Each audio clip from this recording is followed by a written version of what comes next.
Slovensko društvo za umetno inteligenco nam je pripadla čast, da organiziramo premierno Evropsko poletno šolo iz umetne inteligence.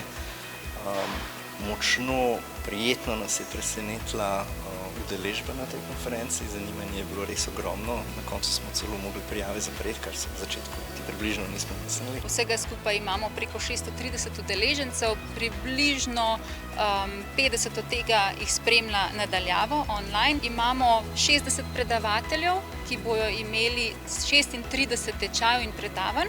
Vsega skupaj imamo udeležence iz 42 držav, torej iz celega sveta so prišli sem v Ljubljano poslušati te tečaje. Namen naše šole je, da najnovejše in najpomembnejše dosežke na področju umetne inteligence predstavimo novim generacijam mladih raziskovalcev, znanstvenikov in jih pripravimo na prihodnost umetne inteligence, na njihovo in našo prihodnost. Znanost je izjemnega pomena za našo družbo, predvsem za zmožnost naše družbe, da se odzove na izzive, s katerimi se sooča naš mladej.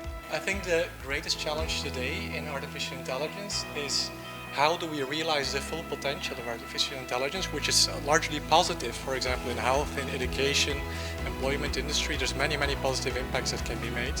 And at the same time, avoid any negative impacts, for example, on privacy and on fairness. And also other societal areas, other ethical issues may be impacted as well. Družba, predvsem pa pravo, mora tehnologiji nastaviti zrcalo, torej ogledalo.